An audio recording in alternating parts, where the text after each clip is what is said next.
ನಿಮಗೆ only education counselling ಅಲ್ಲ, ನಿಮಗೆ ಕೆರಿಯರ್ ಕೌನ್ಸಿಲಿಂಗ್ ಆಗಿರ್ಬೋದು, ಇಲ್ಲ ನೀವು 10th ಮಕ್ಕಳಾಗಿರ್ಬೋದು, 12th ಮಕ್ಕಳಾಗಿರ್ಬೋದು, ಇಲ್ಲ ನಂದು ಡಿಗ್ರಿನೇ ಮುಗ್ದಿರ್ಬೋದು. ಏನೇ ಕೌನ್ಸಿಲಿಂಗ್, ಈಗ ನನಗೆ ಜಾಬ್ ಬಗ್ಗೆ ಕೌನ್ಸಿಲಿಂಗ್ ಬೇಕು, ನಾನು ಬಯಾಲಜಿ ಕೆಮಿಸ್ಟ್ರಿ ಮುಗಿಸಿದ್ದೀನಿ, ಇಲ್ಲ ನಾನು ನಂದು ಇಂಜಿನಿಯರಿಂಗ್ ಮುಗ್ದಿದೆ ಅಂತ ಇರುತ್ತಲ್ವಾ. ಸೊ ಯಾವುದೇ ರೀತಿಯಾದಂತ ಕೌನ್ಸಿಲಿಂಗ್ ಸ್ಪೆಷಲಿ, ಸೊ ಇದು ಕೌನ್ಸಿಲಿಂಗ್ ನಿಮಗೆ ಬೇಕು ಅಂತ ಹೇಳಿದ್ರೆ ಬುಕ್ ದ ಕೌನ್ಸಿಲಿಂಗ್. ಅಲ್ಲಿ ನಿಮಗೆ ಯಾವುದೇ ಫೀಸ್ ಇರಲ್ಲ, ಏನೂ ಇರಲ್ಲ. Okay, just book the counselling. ಅಲ್ಲಿ ನಿಮಗೆ ಒಂದು ಫಾರ್ಮ್ ಇರುತ್ತೆ, ಆ ಫಾರ್ಮ್ ಫಿಲ್ ಮಾಡಿದ್ರೆ we will get your data and ನಮ್ಮ ಸಪೋರ್ಟ್ ಟೀಮ್ ಏನ್ ಮಾಡುತ್ತೆ, they will connect you. So next the very important is the student grievance former, which is we are showing purple ಅಂತ ಏನ್ ಕಾಣಿಸುತ್ತೆ, this the grievance. So ಅಲ್ಲಿ ನೀವು click ಮಾಡಿದ ತಕ್ಷಣ you will have an options. So you will get a first page like this, then you just scroll down. So ಇಲ್ಲಿ ನಿಮಗೆ ಕಾಣುತ್ತೆ ನೋಡಿ. ಸೊ ನಿಮ್ಮ ಹೆಸರು, ನಿಮ್ದು ಇಮೇಲ್ ಅಡ್ರೆಸ್, ಫೋನ್ ನಂಬರ್, ಮತ್ತೆ ನೀವು ಯಾವ ಸ್ಟೇಟ್ ಇಂದ, ನಿಮ್ ಕೋರ್ಸ್, ಯಾವ ಬ್ಯಾಚ್ ನೀವು ಓದ್ತಾ ಇದ್ದೀರಾ, ನೀವು ಫಸ್ಟ್ ಇಯರ್ ಆಗಬೇಕು, ಸೆಕೆಂಡ್ ಇಯರ್ ಆಗಬೇಕು, ಏನೂ ಇಲ್ಲ. If you are doing MSc also we have an support cell. Okay, ಅದಾದ್ಮೇಲೆ ನೀವು ಇಲ್ಲಿ ಬಂದ್ರೆ ನಿಮಗೆ ಸೆಲೆಕ್ಟೆಡ್ ಇಶ್ಯೂಸ್ ಅಂತ ಇರುತ್ತೆ. ಇಲ್ಲಿ ನೋಡಬಹುದು ನೀವು ಸೆಲೆಕ್ಟೆಡ್ ಇಶ್ಯೂಸ್. ಅದರಲ್ಲಿ ನಿಮಗೆ ಅಡ್ಮಿಷನ್ ರಿಲೇಟೆಡ್ ಆಗಿರಬಹುದು, ಇಲ್ಲಿ ನೀವು ನೋಡಬಹುದು admission related, fees related, scholarship, education loan. ಇದು ನೀವು ಯಾವುದೇ ಕ್ಲಿಕ್ ಮಾಡಿದ್ರು, ಈಗ ಫಾರ್ ಎಕ್ಸಾಂಪಲ್ ನೀವು ಎಜುಕೇಶನ್ ಲೋನ್ ಇಶ್ಯೂ ಬಗ್ಗೆ ನೀವು ಕ್ಲಿಕ್ ಮಾಡಿದ್ರಿ ಅಂತ ಹೇಳಿದ್ರೆ it will be directly connected with the Vidyashree portal. So Vidyashree ಅಂತ ಗೊತ್ತಿರುತ್ತೆ ನಿಮಗೆ. ವಿದ್ಯಾಶ್ರೀ ಪೋರ್ಟಲ್ ಅಲ್ಲಿ ನಿಮಗೆ ಎಲ್ಲಾ ಲೋನ್ಗಳು ಈಗ ಅಪ್ಲೈ ಆಗೋದು. ನೀವು ಎಜುಕೇಶನ್ ಲೋನ್ ಯಾವುದೇ ಬ್ಯಾಂಕ್ ಇಂದ ನಿಮಗೆ ಈಗ ಡೈರೆಕ್ಟ್ ಆಗಿ ಕೊಡ್ತಾ ಇಲ್ಲ, ರೈಟ್? ಸೊ ನೀವು ವಿದ್ಯಾಶ್ರೀ ಪೋರ್ಟಲ್ ಅಂತ ಏನಿದೆ ನೀವು ಫಿಲ್ ಮಾಡಬೇಕು. ಫಿಲ್ ಮಾಡಿದ ತಕ್ಷಣ ನಿಮ್ ಡಾಟಾ ನಮಗೆ ಬರುತ್ತೆ. ಆ ಡಾಟಾನ ನಾವು ಏನ್ ಮಾಡ್ತೀವಿ ಅಂತ ಹೇಳಿದ್ರೆ directly we connected in to the particular banks. For example ನಿಮಗೆ ICICI ಇಂದ ಅಪ್ರೂವಲ್ ಆಗಿದೆ ಅಂತ ಹೇಳಿದ್ರೆ we will send this document to the ICICI. ಅದನ್ನ ಕಂಟಿನ್ಯೂ ಆಗಿ ನಮ್ಮ ಟೀಮ್ ಫಾಲೋ ಅಪ್ ಮಾಡ್ತಾ ಇರುತ್ತೆ. ಫಾರ್ ಎಕ್ಸಾಂಪಲ್ ಈಗ ಇನ್ನೊಂದು ಏನಂತ ಹೇಳಿದ್ರೆ ಫೀಸ್ ರಿಲೇಟೆಡ್. ಈಗ ಫೀಸ್ ರಿಲೇಟೆಡ್ ಅಂದ್ರೆ ಕಾಲೇಜ್ ಫೀಸ್ ಆಗಿರ್ಬೋದು. First we will check it what is the issues ಅಂತ ಹೇಳಿ, then we will go for the solution. Next ಈಗ ಏನಂತ ಹೇಳಿದ್ರೆ ಸ್ಕಾಲರ್ಶಿಪ್ ರಿಲೇಟೆಡ್. ಈಗ ಸ್ಕಾಲರ್ಶಿಪ್ ಅಂತಂದ್ರೆ ನಿಮಗೆ ಗೊತ್ತಿರಬಹುದು, ಮೆಡಿಕಲ್ಗೆ, ಇಂಜಿನಿಯರಿಂಗ್ಗೆ ತುಂಬಾ ಸ್ಕಾಲರ್ಶಿಪ್ಸ್ ಇದೆ. Not only government, we have so many other institute. ಈಗ MNC ಕಂಪನಿಗಳದ್ದು ಸ್ಕಾಲರ್ಶಿಪ್ ಎಷ್ಟು ಚೆನ್ನಾಗಿ ಗೊತ್ತಿದೆ. We have Infosys scholarship, we have Jindal, Reliance, ಈ ರೀತಿ ತುಂಬಾ ಕಂಪನಿಗಳು ನಮಗೆ ಎಜುಕೇಶನ್ ಅಂದ್ರೆ ಸ್ಕಾಲರ್ಶಿಪ್ ಕೊಡ್ತಾ ಇದ್ದಾರೆ. ಸೊ ನೀವು ಈ ಸ್ಕಾಲರ್ಶಿಪ್ ಫಾರ್ಮ್ ಫಿಲ್ ಮಾಡಿದ್ರೆ, ಫಾರ್ ಎಕ್ಸಾಂಪಲ್ ಈಗ ನೀವು SC ಡಿಪಾರ್ಟ್ಮೆಂಟ್ ಗೆ ಫಿಲ್ ಮಾಡ್ತಿದ್ದೀರಾ ಅನ್ಕೊಳ್ಳಿ. ಸೊ ನೀವು ಫಿಲ್ ಮಾಡಿರುವಂತಹ SC ಡಿಪಾರ್ಟ್ಮೆಂಟ್ ಸ್ಕಾಲರ್ಶಿಪ್ ಇಲ್ಲಿ directly reach to the Karnataka government SC department ಗೆ ಹೋಗುತ್ತೆ. ಓಕೆ, ಸೊ ಇಲ್ಲಿ ನೀವು ಏನ್ ಫಿಲ್ ಮಾಡ್ತಿರೋ data it will be directly go to the Karnataka SC board ಗೆ ಹೋಗುತ್ತೆ. ಸೊ ಅಲ್ಲಿ ಇರುವಂತಹ ಪೀಪಲ್ ಏನಿದ್ರೆ they review your application, review ಮಾಡ್ಕೊಂಡು ಆಮೇಲೆ ನಾವು continuously we will follow with ಅವ್ರ ಜೊತೆ ನಾವು ಫಾಲೋ ಅಪ್ ಮಾಡ್ಕೊಂಡು we will get this done. Okay, next ಅದರಲ್ಲಿ ತುಂಬಾ ಆಪ್ಷನ್ಸ್ ಏನಾಗುತ್ತೋ ಅದು ಸಾಲ್ವ್ ಮಾಡ್ತಾ ಬಂದ್ವಿ. ಆಮೇಲೆ ಒಂದು service last time something I have to do ಅಂತ ಯೋಚನೆ ಮಾಡಿದಾಗ ಸಮ್ ಪೀಪಲ್ ಆರ್ ಸಜೆಸ್ಟೆಡ್ ನಮ್ಮ ಸ್ಟೂಡೆಂಟ್ಸ್ಗೆ, ಎಸ್ಪೆಷಲಿ ರೂರಲ್ ಬರೋ ಸ್ಟೂಡೆಂಟ್ಸ್ಗೆಲ್ಲ ಕೋಚಿಂಗ್ ಪ್ರಾಬ್ಲಮ್ ಇದೆ sir, guidance problem. Coaching one side and guidance one problem ಇದೆ. ಮಾಡಿ ಸರ್ ಅಂತ ಸ್ವಲ್ಪ ಎಲ್ಲ ನನಗೆ ಪ್ರೆಷರ್ ಮಾಡಿ after 2-3 years thinking and 3 years ಇರಬೇಕಾದ್ರೆ VRS ತಗೊಂಡು I started one Prakhara JE NEET academy. ಇದು ಯಾಕೆ ಹೇಳ್ತಾ ಇದ್ದೀನಿ ಅಂದರೆ ನನ್ನ ಇನ್ಸ್ಟಿಟ್ಯೂಟ್ ಹೆಸರು ಯಾಕೆ ಹೇಳಬೇಕು ಈ ಪ್ಲಾಟ್ಫಾರ್ಮಲ್ಲಿ ಅಂದರೆ ಇದು live example for Sahana madam support ಹೇಗೆ ಮಾಡ್ತಾರೆ ಅಂತ ಒಂದು ಲೈವ್ ಎಕ್ಸಾಂಪಲ್ ಹೇಳಬೇಕು ಅಂತ. ಅವರು ಫ್ರೆಂಡ್ ಮಗ ನಮ್ಮಲ್ಲಿ ಕೋಚಿಂಗ್ ತಗೊಳ್ತಾ ಇದ್ರು. ಅವ್ರು ನೋಡಕ್ಕೆ ಬಂದು ನಮ್ಮಲ್ಲಿ ಫಸ್ಟ್ ಇಯರ್ ಆಗ 33 ಸ್ಟೂಡೆಂಟ್ಸ್ ರಿಪೀಟರ್ಸ್ MBBS ಕೋಚಿಂಗ್ ತಗೊಳ್ತಾ ಇದ್ದಾಗ ಬಂದವರು ಭೇಟಿ ಆಗಿದ್ರು. ಆಮೇಲೆ ಅವತ್ತು ನಾನು ಇರಲಿಲ್ಲ, ನಮ್ಮ ಡೀನ್ ಹತ್ರ ಹೇಳಿ ನಾನು ಒಂದ್ಸರಿ ಬಂದು ಹುಡುಗರಿಗೆ ಗೈಡೆನ್ಸ್ ಮಾಡ್ತೀನಿ ಅಂತ ಹೇಳಿ ಹೋಗಿದ್ದರು. ದೆನ್ ನಾನು ಬಂದ ತಕ್ಷಣ ನಮ್ಗೆ ಅದೇ ಬೇಕಿತ್ತು ಅಂತ ಹೇಳಿ ನಾನು ಕಾಂಟ್ಯಾಕ್ಟ್ ಮಾಡಿದೆ. ಮೇಡಮ್ ಬಂದು ಕೌನ್ಸಿಲಿಂಗ್ ಮಾಡಿದ್ರು. ರಿಸಲ್ಟ್ ಬಂದ ಮೇಲೂ ಬಂದು ಸ್ವಲ್ಪ ಗೈಡೆನ್ಸ್ ಮಾಡಿದ್ರು ಹೌ ಟು ಅಪ್ಲೈ ಅದು ಅಂತ. ಯು ಡೋಂಟ್ ಬಿಲೀವ್, ಆಲ್ಮೋಸ್ಟ್ ಎಲ್ಲ ಪ್ಲೇಸ್ಮೆಂಟ್ ಟೈಪ್ ಆಯಿತು. MBBS ಸ್ಟೂಡೆಂಟ್ಸ್ಗೆ MBBS, ಡೆಂಟಲ್ ಹೋಗೋರು ಡೆಂಟಲ್, ಆಮೇಲೆ ಇದು ಸ್ಕಾಲರ್ಶಿಪ್, ಮೈನಾರಿಟಿ ಸ್ಕಾಲರ್ಶಿಪ್ಪು ಅವರೇ ಹೇಳಿದ್ರು, ನಾನೇ ಮಾಡಿಸ್ಕೊಡ್ತೀನಿ ಅಂತ ಮಾಡಿಸ್ಕೊಟ್ಟಿದ್ದಾರೆ. SC ಸ್ಕಾಲರ್ಶಿಪ್ಸ್, ಡಿಫರೆಂಟ್ ಸ್ಕಾಲರ್ಶಿಪ್ಸ್ ಎಲ್ಲರಿಗೂ ಎನ್ಕರೇಜ್ ಮಾಡಿ, ಪೇರೆಂಟ್ಸ್ ಗೊತ್ತಿಲ್ಲ, ಕೋಲಾರ, ಚಿತ್ರದುರ್ಗ ಈ ಕಡೆ ಅವರಿಗೆಲ್ಲ ಪೇರೆಂಟ್ಸನ್ನು ಕರೆಸಿ ಎಲ್ಲರಿಗೂ ಆಲ್ಮೋಸ್ಟ್ 33 ಸ್ಟೂಡೆಂಟ್ಸ್ಗೆ 25 ಕೋರ್ಸಸ್ಗೆ ಅಂದರೆ MBBS, BDS, ಇದು BAMS ಈ ಥರ ಎಲ್ಲ ಗೈಡ್ ಮಾಡಿ ಅವ್ರಿಗೆ ಸ್ಕಾಲರ್ಶಿಪ್ ಸಿಕ್ಕೋ ಥರ ಮಾಡಿದ್ರು. ರಿಮೈನಿಂಗ್ ಸ್ಟೂಡೆಂಟ್ಸ್ ಮತ್ತೆ ನಮ್ಮ ಹತ್ರ ಕೌನ್ಸಿಲಿಂಗ್ ಬಂದರು. ಅಂದರೆ 33 ಅಲ್ಲಿ ಎಲ್ಲ ನಾವು ಅವ್ರಿಗೆಲ್ಲ ಏನು ಸಿಗಬೇಕೋ ಎಲ್ಲ ಕೊಡೋಕ್ಕಾಯ್ತು ಥ್ರೂ ಸಹನಾ ಮೇಡಮ್. ಆವಾಗಿಂದ ನಮ್ಮ ಹೆಸರು ಸ್ವಲ್ಪ ಚೆನ್ನಾಗಿದೆ. ಈಗ 3rd year ಚೆನ್ನಾಗಿ ನಡೀತಾ ಇದೆ. And 2nd year we have requested Har, she has become very busy. ಇದೆಲ್ಲ ಈಗ ಲಾರ್ಜ್ ಸ್ಕೇಲ್ ಅಲ್ಲಿ ಮಾಡ್ತಾ ಇದ್ದಾರೆ. ಆವಾಗ ನಮ್ಮ 1 ಸೆಂಟರ್ ಮಾಡಿದ್ರು. I will wish her to do at least not in India, at least Karnataka, entire Karnataka, because I have seen travelled Raichur, Bidar and Bagalkot, and they need actually guidance. Not our Kolar, Chikbulapura, Ramanagara, they have become part of the Bangalore. Somebody will be working in different places at Bangalore. They will be knowing something. Idu tumba help agutte madam. This is the live example, and that's why I am very happy and I wish you all the best. And if you want to topic ಏನಂತ ಗೊತ್ತಾಗಿರ್ಬೋದು. It's all about like student counselling and their career, right? So ಈ event ಇದು main ಉದ್ದೇಶನೇ ಏನಂತ ಹೇಳಿದ್ರೆ, so ಈಗ ನಿಮಗೆಲ್ಲರಿಗೂ ಗೊತ್ತಿರೋ ಹಾಗೆ CET ಅಂತ ಒಂದು ಎಕ್ಸಿಸ್ಟ್ ಆಗಿದೆ ಅಂತ ಹೇಳಿ ಸ್ವಲ್ಪ ಅರ್ಬನ್ ಏರಿಯಾ ಪೀಪಲ್ ಗಳಿಗೆ ಗೊತ್ತಿದೆ. ಓಕೆ, CET ಅಂತ ಒಂದಿದೆ, ಅದ್ರ ಥ್ರೂ ಇಂಜಿನಿಯರಿಂಗ್ ಸೀಟ್ ತಗೋಬೇಕು ಅನ್ನೋದು they have an idea. Okay, but what about rural people? ಈಗ ನನಗೆ ಗೊತ್ತಿರೋ ಹಾಗೆ ಕೇರಳ ಸ್ಟೂಡೆಂಟ್ಸ್ ತುಂಬಾ ಜನ ಇದ್ದಾರೆ. ಅವರು ತುಂಬಾ ಜನ CET ಬರ್ದೆ ಬಂದವರು ಇದ್ದಾರೆ ನರ್ಸಿಂಗಿಗೆ. ಬಟ್ ನಾನ್ ಕರ್ನಾಟಕ ಆದಂತ ಕೇರಳ ಸ್ಟೇಟ್ ಅವರಿಗೆ CET ಬಗ್ಗೆ ಗೊತ್ತಿದೆ. ಯಾಕೆ ನಮ್ ಸ್ಟೇಟ್ ಅವ್ರಿಗೆ ಗೊತ್ತಿಲ್ಲ? ಅದ್ರ ಬಗ್ಗೆ ಯಾಕಂತ ಹೇಳಿದ್ರೆ ಅದ್ರ ಬಗ್ಗೆ ಇನಿಷಿಯೇಟ್ ಕೊಟ್ಟು ಮಾತಾಡುವಂತ ಯಾವುದೇ ಒಂದು ಸಂಸ್ಥೆ ಆಗ್ಲಿ ನಮ್ ಜೊತೆ ಇಲ್ಲ.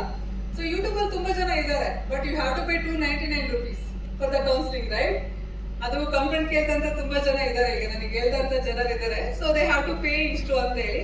ಅದು ಏನೋ 10 minutes ಏನೋ ಕೌನ್ಸಿಲಿಂಗ್ ಕೊಡ್ತಾರಂತೆ. ದೆನ್ ಅಗೈನ್ 10 minutes ಅಂತ ಹೇಳಿದ್ರೆ ಮತ್ತೆ 299 ಪೇ ಮಾಡ್ಬೇಕಂತೆ, ಇಲ್ಲಾಂದ್ರೆ ಆ ಸೆಷನ್ ಕಟ್ ಆಗುತ್ತೆ ಅಂತೆ. ಸೊ ವಿ ಥಾಟ್ ಓಕೆ, ನಾವೇ ಏನಾದ್ರು ಒಂದು ಇನಿಷಿಯೇಟಿವ್ ತಗೊಳ್ಳೋಣ, what we can be done for this. So ಈಗ ನಮಗೆ ಗೊತ್ತಿರುವ ಹಾಗೆ ಕರ್ನಾಟಕದಲ್ಲಿ ಈ ಸ್ಟೇಟ್ಗಳಲ್ಲಿ, ಎಸ್ಪೆಷಲಿ ಫಾರ್ ನಮ್ ನಾರ್ತ್ ಕರ್ನಾಟಕ, ರಾಯಚೂರು ಆಗಿರ್ಬೋದು, ಗುಲ್ಬರ್ಗ ಆಗಿರ್ಬೋದು, ಇಲ್ಲ ಬೀದರ್ ಆಗಿರ್ಬೋದು, ಇಲ್ಲಿ ಏನಂತ ಹೇಳಿದ್ರೆ ಇಲ್ಲಿ ನಮಗೆ ರಿಸರ್ವೇಶನ್ ಕ್ಯಾಟಗರಿ ತುಂಬಾನೇ ಇದೆ. 2A, 2B, 3B reservation, like SC, ST, ಅದ್ರಲ್ಲೂ ತುಂಬಾ ರಿಸರ್ವೇಶನ್. SC ಇನ್ ಕನ್ನಡ ಮೀಡಿಯಂ, ರೂರಲ್, ಮತ್ತೆ ಹೈದರಾಬಾದ್ ಕರ್ನಾಟಕ, ಮತ್ತೆ ಗಡಿನಾಡ ಕನ್ನಡ ಬೇರೆ ಇದೆ, ಕಲ್ಯಾಣ ಕರ್ನಾಟಕ ಬೇರೆ ಇದೆ. ಬಟ್ ಈ reservation how to utilise it? ಈಗ ನಾವು ಹೈದರಾಬಾದ್ ಕರ್ನಾಟಕದಲ್ಲಿ ತುಂಬಾ ಜನ ಇದ್ದಾರೆ, ಬಟ್ ಅವ್ರಿಗೆ ಆ ರಿಸರ್ವೇಶನ್ ಕ್ಲೈಮ್ ಮಾಡ್ಬೇಕಾದ್ರೆ ಏನ್ ಡಾಕ್ಯುಮೆಂಟ್ ಬೇಕು ಅನ್ನೋದು ಸಹ they don't know it.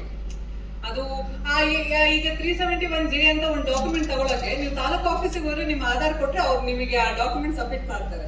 But ಎಷ್ಟು ಜನ ಗೊತ್ತಿದೆ ಸಿಗುತ್ತೆ ಅಂತ ಹೇಳಿ ತಾಲೂಕು ಆಫೀಸಲ್ಲಿ? ಯಾರಿಗೂ ಗೊತ್ತಿಲ್ಲ. ಲಾಸ್ಟ್ಗೆ ಕೌನ್ಸಿಲಿಂಗ್ ಎಲ್ಲ ಮುಗ್ದ ಆದ್ಮೇಲೆ, ನೀಟಿದ್ದು ಪ್ರಾಸೆಸಿಂಗ್ ಎಲ್ಲ ಮುಗ್ದ ಆದ್ಮೇಲೆ ಲಾಸ್ಟ್ಗೆ ಬರ್ತಾರೆ. ಸೊ ನನ್ ಮಗನಿಗೆ 94% ಬಂದಿತ್ತು, ಬಟ್ ಮಗನಿಗೆ ಸೀಟ್ ಸಿಗ್ಲಿಲ್ಲ. ನನ್ ಮಗಳು 97 ಡಿಸ್ಟ್ರಿಕ್ಟ್ ಟಾಪರ್, ಬಟ್ ಅವಳಿಗೆ ಬೇಕಾಗಿರುವಂತ ಬ್ರಾಂಚ್ ಸಿಗ್ಲಿಲ್ಲ. ಇಂಜಿನಿಯರಿಂಗ್ ಅಲ್ಲಿ ಅವಳಿಗೆ ಇಷ್ಟ ಇರೋ ಬ್ರಾಂಚ್ ಸಿಗ್ಲಿಲ್ಲ. ಈ ರೀತಿ ನೂರಾರು ಪ್ರಶ್ನೆ. This is the one part. ಆದ್ರೆ ಸೆಕೆಂಡ್ ಪಾರ್ಟ್ ಏನಂತ ಹೇಳಿದ್ರೆ, ಈ ಕಾಲೇಜಿಗೆ ಜಾಯಿನ್ ಆದ್ರು, somehow they got in to the college. ಕಾಲೇಜ್ಗಳಲ್ಲಿ ಫಸ್ಟ್ ಥಿಂಗ್ ನನಗೆ ಗೊತ್ತಿರುವ ಹಾಗೆ CET ಫೀಸ್ ಒಂದಿರುತ್ತೆ, ಕಾಲೇಜ್ ಫೀಸ್ ಒಂದಿರುತ್ತೆ. Once you reach the college, ಅಲ್ಲೋಗಿದ ತಕ್ಷಣ ನಿಮಗೆ ಬೇರೆನೇ ಒಂದು ಫೀಸ್ ಸ್ಟ್ರಕ್ಚರ್ ಇರುತ್ತೆ. You don't know it. ಅದು ಏನ್ ಫೀಸ್ ಅಂತಾನೆ ನಿಮಗೆ ಗೊತ್ತಿರಲ್ಲ. ಇನ್ ಕೇಸ್ ಲಾಸ್ಟ್ ಇಯರ್ ಒಂದು ಇನ್ಸಿಡೆಂಟ್ ಆಗಿತ್ತು. ಒಂದು ಹುಡುಗಿಗೆ ನರ್ಸಿಂಗ್ ಅಲ್ಲಿ ಸೀಟ್ ಸಿಕ್ತು. ಹುಡುಗಿ ಎಲ್ಲ ಪ್ರಾಸೆಸ್ ಎಲ್ಲ ಮುಗಿಸಿ, she is from actually Koppal, ಎಲ್ಲ ಮುಗಿಸಿ ಕಾಲೇಜಿಗೆ ಹೋಗ್ಬೇಕು. ಕಾಲೇಜಿಗೆ ಹೋಗಲ್ಲಿ ಬರೀ ಬಿಲ್ಡಿಂಗ್ ಮಾತ್ರ ಇದೆ, ದೇರ್ ಇಸ್ ನೋ ಕಾಲೇಜ್. ಅದು ಮೀಡಿಯಾದಲ್ಲಿ ಎಷ್ಟು ಜನ ನ್ಯೂಸ್ ಪೇಪರ್ ಓದ್ತಾರೆ ಅವ್ರಿಗೆ ಗೊತ್ತಿರುತ್ತೆ ದಟ್ ಇನ್ಸಿಡೆಂಟ್. ಸೊ CET ಒಳಗಡೆ ಅಲಾಟ್ಮೆಂಟ್ ಆಗಿದ್ದು, ಶಿ ಪೇಡ್ 1,40,000 ಪೇ ಮಾಡಿದ್ದಾರೆ. Next she went to the college. College ಹೋಗುವಾಗ ಅಲ್ಲಿ ಕಾಲೇಜ್ ಇಲ್ಲ, ಓನ್ಲಿ ಬಿಲ್ಡಿಂಗ್ ಇದೆ, ಒಂದು ಬ್ಯಾನರ್ ಇದೆ, ದಿಸ್ ಇಸ್ ದ ಕಾಲೇಜ್ ಅಂತ ಹೇಳಿ. ಅದು ಯಾಕೆ ಆ ರೀತಿ ಆಗ್ತಾ ಇದೆ? ರೀಸನ್ ಏನಂದ್ರೆ ನಮಗೆ ಗೊತ್ತಿಲ್ಲ ಆ ಕಾಲೇಜ್ ಎಲ್ಲಿ ಲೊಕೇಟ್ ಆಗಿದೆ ಆಗಿದೆ, ಆ ಕಾಲೇಜ್ ರೆಕಗ್ನೈಸ್ಡ್ ಆಗಿದ್ಯಾ ಇಲ್ವಾ ಅನ್ನೋದು ಯಾವುದೇ ಒಂದು ತರದ ಇನ್ಫಾರ್ಮೇಶನ್ ನಮಗಿಲ್ಲ. ಇನ್ ಕೇಸ್ ಒಂದು ಕಾಲೇಜ್ ಜಾಯಿನ್ ಆಯ್ತು ಅಂತ ಹೇಳಿದ್ರೆ ಅಲ್ಲಿ fees structure issues, hostel issues ಇಲ್ವಾ, ನಮಗೆ ಮ್ಯಾನೇಜ್ಮೆಂಟ್ ಇಶ್ಯೂಸ್ ಇರುತ್ತೆ ಇಲ್ವಾ. ತುಂಬಾ ಜನ ಗರ್ಲ್ಸ್ ಏನ್ ಮಾಡ್ತಿದಾರೆ ಅಂದ್ರೆ ಫಸ್ಟ್ ಇಯರ್ ಜಾಯಿನ್ ಆಗ್ತಾರೆ, ಈಗ ನಾರ್ತ್ ಕರ್ನಾಟಕ ಆಗಿರ್ಲಿ ಈಗ ಸೌತ್ ಆಗಿರ್ಲಿ ಜಾಯಿನ್ ಆಗ್ತಾರೆ. ಸೆಕೆಂಡ್ ಇಯರ್ಗೆ ಅವ್ರಿಗೆ ಫೀಲ್ ಆಗುತ್ತೆ, ಅಯ್ಯೋ ನನಗೆ ಈ ಕೋರ್ಸ್ ಬೇಡದಿತ್ತು, it's not my cup of tea ಅಂತ ಅನ್ಸುತ್ತೆ. ಬಟ್ ಅವಾಗ ಅವ್ರಿಗೆ ಚೇಂಜ್ ಮಾಡಕ್ಕೆ ಆಪ್ಷನ್ ಇಲ್ಲ. ಬಟ್ ಈಗ ನಾವ್ ಏನ್ ಮಾಡಿರೋದಂದ್ರೆ ನಮ್ ವೆಬ್ಸೈಟ್ ಆಗಿರ್ಲಿ, ನಮ್ದು ಈ ಕಂಪನಿ ಈ ಸ್ಪಾನ್ಸರ್ಶಿಪ್ ಏನಿದೆ ಇವ್ರದ್ದು ಮೇನ್ ಇನಿಷಿಯೇಟಿವ್ ಅಂತ ಹೇಳಿದ್ರೆ ಇವರಿಗೆ ಇದರಲ್ಲಿ ಒಂದು ವೆಬ್ಸೈಟ್ ನಾವು ಲಾಂಚ್ ಮಾಡ್ತಿದೀವಿ. ಅದರಲ್ಲಿ ನಿಮಗೆ ಯಾವುದೇ ರೀತಿಯಂತಾದ ಒಂದು ಇಶ್ಯೂಸ್ ಆಗಿರ್ಬೋದು, ಸ್ಕಾಲರ್ಶಿಪ್ ಆಗಿರ್ಬೋದು, ಅಡ್ಮಿಷನ್ ಗೈಡೆನ್ಸ್ ಆಗಿರ್ಬೋದು, ಇಲ್ಲ ನನಗೆ ಸೈಕಾಲಜಿಕಲ್ ಇಶ್ಯೂಸ್ ಇದೆ, ನನಗೆ ಸ್ಟಡಿ ಮಾಡಕ್ ಆಗ್ತಿಲ್ಲ, I want to drop it ಅನ್ನೋರಿಗೆ ನಮಗೆ ಇದರಲ್ಲಿ ನಿಮಗೆ ಕೌನ್ಸಿಲರ್ ಸಿಗ್ತಾರೆ, ಸೈಕಾಟ್ರಿಸ್ಟ್ ಸಿಗ್ತಾರೆ. So they will counsel you. ಇಲ್ಲ ನನಗೆ ಲೀಗಲ್ ಆಗಿ ಇಶ್ಯೂಸ್ ನಡೀತಿದೆ ವಿತ್ ಮೈ ಕಾಲೇಜ್, ನನಗೆ ಡಾಕ್ಯುಮೆಂಟ್ ಅವ್ರು ಕೊಡ್ತಾ ಇಲ್ಲ, ಸೊ ನನಗೆ ಈ ರೀತಿ ಹೆಲ್ಪ್ ಬೇಕು, ನನ್ನ ಡಾಕ್ಯುಮೆಂಟ್ ನನ್ನ ಕಾಲೇಜಲ್ಲಿ ಸ್ಟಕ್ ಆಗಿದೆ, ನನಗೆ ಫೀಸ್ ಕಟ್ಟಕ್ ಆಗದಲ್ಲ ನಾನು ಡ್ರಾಪ್ ಔಟ್ ಮಾಡಿದೀನಿ ಅಂತವ್ರಿಗೆ we have a legal team. So ಅವರು ನಿಮಗೆ ಯಾವುದೇ ರೀತಿಯಾದ ಚಾರ್ಜಸ್ ಆಗಲಿ, ಕೌನ್ಸಿಲಿಂಗ್ ಗೆ ಚಾರ್ಜಸ್ ಆಗ್ಲಿಕ್ಕೆ ಯಾವ್ದು ಇಲ್ಲ. Any time you can contact them, they will have an background team. So ಅವ್ರು ನಿಮಗೆ ಏನ್ ಮಾಡ್ತಾರೆ, ಲೀಗಲ್ ಸಪೋರ್ಟ್ ಆಗಿರ್ಬೋದು, ಸಿವಿಲ್ ಸಪೋರ್ಟ್ ಆಗಿರ್ಬೋದು, ಗೈಡೆನ್ಸ್ ಆಗಿರ್ಬೋದು, 100% ದೇ ವಿಲ್ ಅವ್ರು ನಿಮಗೆ ಕೊಡ್ತಾರೆ. ನೀವು ಅದಕ್ಕೆ ಇಷ್ಟು ಚಾರ್ಜ್ ಮಾಡ್ಬೇಕು ಅಂತ ಏನು ಇಲ್ಲ. In case if someone ask you have to come to us. ನಮ್ಮಲ್ಲಿ ಯಾವುದೇ ರೀತಿಯಾದ ಚಾರ್ಜಸ್ ಇಲ್ಲ. It's completely student initiative. ಅವ್ರಿಗೆ ಯಾವುದೇ ರೀತಿ ಪ್ರಾಬ್ಲಮ್ ಆದ್ರೂ they have a one stage, ಅಲ್ಲಿ ಬಂದು ಅವರಿಗೆ ಧೈರ್ಯವಾಗಿ ಮಾತಾಡ್ಬೋದು, ಐ ಆಮ್ ಫೇಸಿಂಗ್ ದಿಸ್, ನನಗೆ ಈ ಇಶ್ಯೂ ಇದೆ, ನನಗೆ ಇದಕ್ಕೆ ಸೊಲ್ಯೂಷನ್ ಬೇಕು.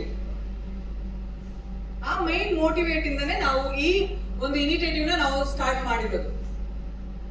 ಈ ಕರ್ನಾಟಕ ಎಜುಕೇಶನ್ ಸರ್ವಿಸ್ ಅಂತ ಏನಿದೆ, ಇದ್ರೊಳಗಡೆ ನಿಮಗೆ ಕರ್ನಾಟಕದಲ್ಲಿ ಇರುವಂತಹ KSC ಅಂಡರ್ ಅಲ್ಲಿ ಬರುವಂತ ಎಲ್ಲಾ ಕೋರ್ಸ್ ಗಳ ಬಗ್ಗೆನೂ ನಿಮಗೆ ಇದರಲ್ಲಿ ಇನ್ಫಾರ್ಮೇಶನ್ ಇರುತ್ತೆ. ಅಂಡ್ ಎವ್ರಿ ಟೈಮ್ ಈಗ ಫಾರ್ ಎಕ್ಸಾಂಪಲ್ ಈಗ ನೀವು ಕೋರ್ಸ್ ಮುಗ್ದಿದೆ, ಸೊ ಕೋರ್ಸ್ ಮುಗ್ದವ್ರಿಗೆ ಇದರಿಂದ ಏನು ಉಪಯೋಗ. ಸೊ ಈಗ ನಮಗೆ ಗೊತ್ತಿದೆ ಕರ್ನಾಟಕದಲ್ಲಿ ಪರ್ ಇಯರ್ ಎಷ್ಟು ಗವರ್ಮೆಂಟ್ ಕಾಲ್ ಫಾರ್ ಆಗ್ತಾ ಇದೆ, ಎಷ್ಟು ಜನಕ್ಕೆ ಇನ್ಫಾರ್ಮೇಶನ್ ಸಿಗ್ತಾ ಇದೆ. ಸೊ ಈಗ BSc ಅಗ್ರಿಕಲ್ಚರ್ ಮಾಡಿದವರು ತುಂಬಾ ಜನ ಇರ್ತಾರೆ. ಬಟ್ ಈಗ BSc ಅಗ್ರಿಕಲ್ಚರ್ ಮಾಡಿದವರಿಗೆ ರೀಸೆಂಟ್ ಆಗಿ ಐ ಥಿಂಕ್ ಒಂದು 30 days ಬ್ಯಾಕ್ ಕರ್ನಾಟಕ ಗವರ್ಮೆಂಟ್ ಕೃಷಿ ಇಲಾಖೆಯಿಂದ ಒಂದು ನೋಟಿಸ್ ಅನೌನ್ಸ್ ಮಾಡ್ತು. ಕರ್ನಾಟಕದಲ್ಲಿ 1300+ ಕೃಷಿ ಆಫೀಸರ್ಗಳು ಬೇಕು ಅಂತ ಹೇಳಿ. ಬಟ್ ಅದು ಫಿಲ್ ಆಗಿದ್ದು 300+. ರಿಮೈನಿಂಗ್ 1000 ಜನದ ಸೀಟ್ ಸ್ಟಿಲ್ ವೇಕೆಂಟ್, ಅಲ್ಲಿ ಜಾಬ್ ವೇಕೆಂಟ್ ಇದೆ. ಅಲ್ಲ ಅವ್ರು ಕೇಳಿರುವಂತ ಸಿಂಪಲ್ ಕ್ವಾಲಿಫಿಕೇಶನ್ BSc ಅಗ್ರಿಕಲ್ಚರ್ ನಿಮ್ದು ಆಗಿರ್ಬೇಕಷ್ಟೇ, ಇರ್ರೆಸ್ಪೆಕ್ಟಿವ್ ಆಫ್ ಯುವರ್ ಮೆರಿಟ್ ಏನು ಇಲ್ಲ. ಜಸ್ಟ್ ಏನಂತ ಹೇಳಿದ್ರೆ ಒಂದು ಎಕ್ಸಾಮ್ ಇತ್ತು and direct to the interview. But ಅದರಲ್ಲೂ 300 ಮೆಂಬರ್ಸ್ ಅಷ್ಟೇ ಅದಕ್ಕೆ ಅಟೆಂಡ್ ಆಗಿ ದೇ ಗಾಟ್ ದ ಜಾಬ್. ಎಷ್ಟು ಜನ ಗೊತ್ತಿದೆ Unani medicine, Ayurveda and Unani? No one aware of it ಅಲ್ವಾ? ಸೊ ನಮಗೆಲ್ಲ ಗೊತ್ತಿರೋ ಹಾಗೆ ಮೆಡಿಕಲ್ ಅಂದ್ಮೇಲೆ only 2 segment, that is one is MBBS, one is dental. ಇಲ್ಲ, ಅದಾದ್ಮೇಲೆ ನಮಗೊಂದು ಆಪ್ಷನ್ಸ್ ಇದೆ. ಯೋಗ ಅಂಡ್ ನ್ಯಾಚುರೋಪತಿ ಅಂತ ಒಂದು CET ಒಂದು ಕೋರ್ಸ್ ಇದೆ. ಯಾರು ಎಷ್ಟು ಜನಕ್ಕೆ ಅದ್ರ ಬಗ್ಗೆ ಅವೇರ್ನೆಸ್ ಇದೆ, ಯೋಗ ಅಂಡ್ ನ್ಯಾಚುರೋಪತಿ ಅಂದ್ರೆ ಏನು ಅಂತ ಹೇಳಿ?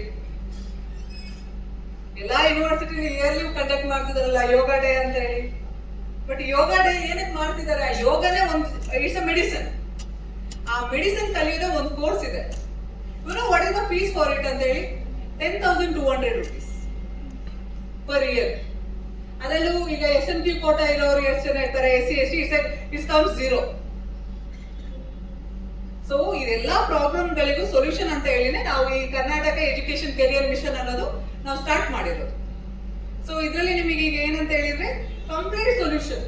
ನೀವು ಜಾಯಿನ್ ಆಗೋದ್ರಿಂದ ಹಿಡಿದು ನೀವು ಹೊರಗಡೆ ಬಂದ ಮೇಲೆ ನಿಮಗೆ ಬೇಕಾಗಿರುವಂತಹ complete initiative we will provide you.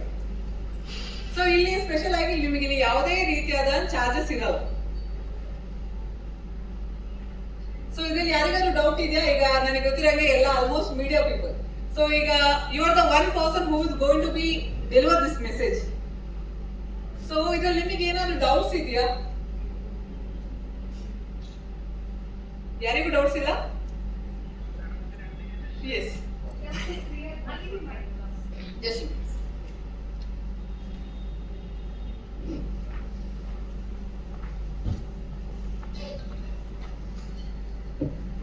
ಈಗ ಡ್ರಾಪ್ ಔಟ್ ಆಗಿರತ್ತೆ ಅಂದಾಗ ಮಾರ್ಕ್ಸ್ ಕಾರ್ಡ್ ಎಲ್ಲ ತಗೊಳಕ್ ಹೋದಾಗ ನಾವ್ ಯಾರ ಕಡೆಯಿಂದ ಹೋದ್ರು ಅವ್ರು ಇಷ್ಟು ಪೇ ಮಾಡಿ ಇಯರ್ದು ಅಂತ ಕೇಳ್ತಾರಲ್ವಾ? ಸೊ ನೀವ್ ಯಾಕೆ ಫ್ರೀ